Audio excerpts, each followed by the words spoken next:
Oh, hello, and welcome to Just a Tiny Amount, your channel for all things stop motion. I'm Gordon Craig, and I just want to say thank you. Thank you, thank you, thank you.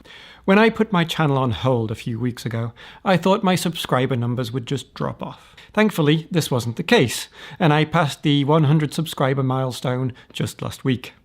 It made me realise, however, that I know very little about most of you. What did you come here hoping to see? What do you know already? What is it that you want to know?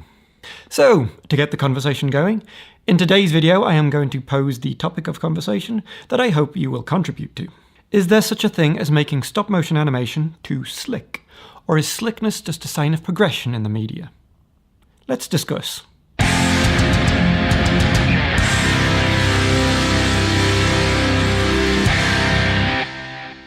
Now you may be wondering why I'm sat here dressed like this, talking in a slightly ridiculous voice. And that is because I want to start this conversation by discussing whiskey. A young whiskey can be a bit rough. They have a lot going on in them, including some harsh burning flavours that put many people off. As it gets older though, it mellows out, and with luck, all of those harsh acidic qualities will melt away. You can leave whiskey to mature further though. Some distilleries will sell you whiskies that are 30, 40 and even 50 years old for some ludicrous prices. Now, I'm not saying that these are all bad. Some of them are luxuriously smooth. But a number of the really old whiskies that I've drank have mellowed out too far. They've lost many of the characteristics that made them worth drinking. A completely smooth whiskey is essentially yellow alcoholic water, which doesn't interest me at all. I'm proposing that the same is true for stop-motion animation.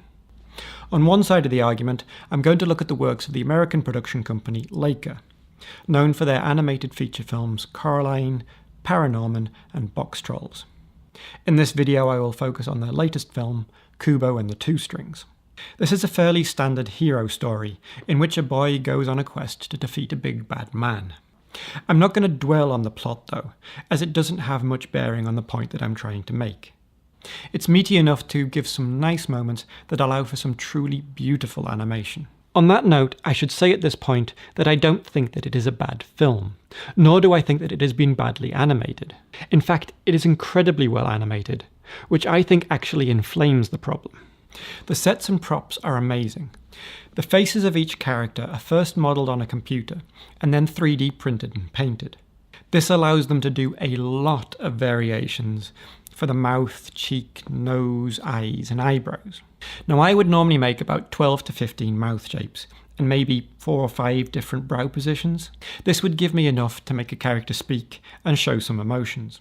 If this wasn't enough for you, you could make another set for when the character is happy, or confused, or angry, or sad, or laughing, or upset, or singing. You get the idea. Say you had 20 different emotional states for your 20 or so face shapes.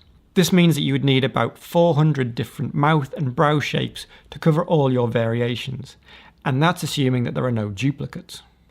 In Kubo and the Two Strings, for just the Kubo puppet alone, I have read that there were over 20,000 different mouth and brow shapes, which is just a mind-blowing amount.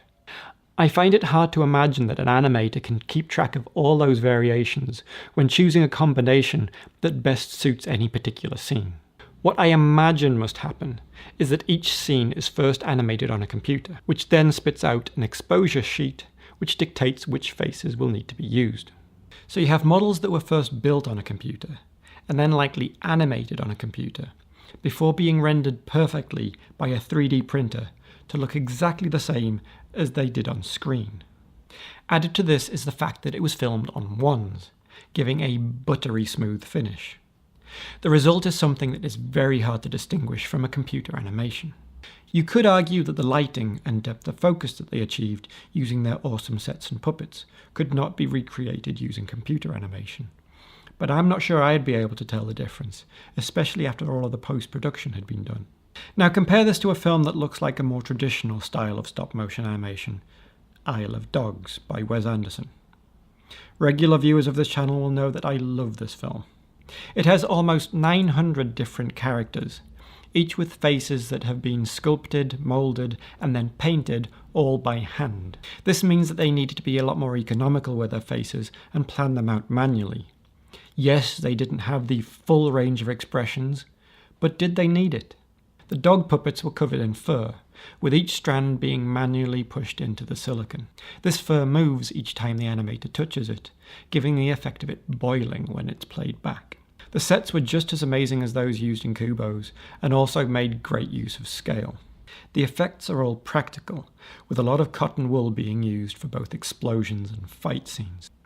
Isle of Dogs uses a representation of water, while Kubo and the Two Strings tries to make it look realistic.